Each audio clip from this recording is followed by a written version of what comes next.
Kamu pasti pengen kaya raya. Sebelum kamu berusaha untuk ngedapetin uang sebanyak-banyaknya, kamu harus tahu 7 hal ini dulu. Yang pertama, pay yourself first.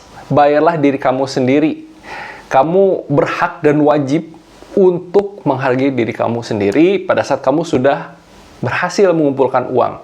Bisa dengan kamu healing gitu ya, liburan, kamu bisa membagikan orang-orang sekitar kamu. Dengan cara seperti ini, kamu akan merasakan bahwa uang itu bernilai dan bisa membuat kamu bahagia. Makanya kamu bisa termotivasi buat ngumpulin lebih banyak lagi. Yang kedua, kamu harus mencoba yang namanya berinvestasi. Banyak investasi yang sangat aman sekali, seperti obligasi, deposito gitu ya. Tapi juga kamu juga bisa belajar investasi yang cukup beresiko, seperti saham gitu ya, atau kripto. Nah, cobalah untuk berinvestasi, karena untuk menjadi kaya nggak bisa dengan nabung, tapi menambah penghasilan. Yang nomor 3, dasar banget, bahwa yang namanya pengeluaran itu harus jauh lebih rendah dari penghasilan kamu. Oke, kalau penghasilan kamu lebih tinggi, maka kamu bisa nabung, kamu bisa menyisihkan uang. Bisa diinvestasikan.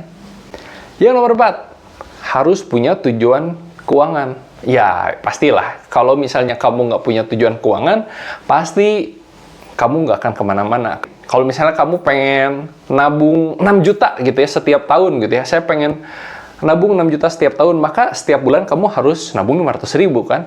Tapi kalau misalnya sekedar nabung, kamu bisa nabung 200.000, kadang bisa nabung 600.000, kadang nggak nabung. Akhirnya nggak akan kekumpul tuh yang namanya 6 juta. Yang kelima, dana darurat. Penting banget, apalagi buat kita-kita yang udah ngalamin yang namanya COVID, di mana banyak sekali bisnis bangkrut, dan kita harus bertahan dengan tabungan kita atau investasi kita. Oleh karena itu harus selalu punya dana darurat. Yang keenam, cobalah untuk bisa menghasilkan uang secara pasif. Intinya adalah pada saat kamu nggak bekerja, kamu nggak ngapa-ngapain, kamu bisa mendapatkan uang. Nah, bekerja secara pasif ini bisa dengan satu, bikin bisnis, yang kedua dengan royalti, atau misalnya menyewakan barang, misalnya kontrak-kontrakan. Nah, kalau kamu nggak bisa bekerja secara pasif, maka kamu akan bekerja terus sampai kamu tua nanti. Dan yang paling penting, yang paling penting, dengan mengejar penghasilan sebesar-besarnya. Karena yang namanya menghemat, itu pasti ada batasnya. Kamu nggak akan bisa makan dengan hanya Rp1.000 ya kan? Apakah bisa dihematin lagi Rp500? Nggak mungkin. Kalau yang namanya hemat nggak bisa di-nolin gitu ya. Tapi yang namanya penghasilan bisa sebesar-besarnya. Dengan kamu lebih banyak bekerja, lebih banyak berbisnis, kamu bisa menghasilkan uang lebih banyak karena penghasilan tidak ada batasnya.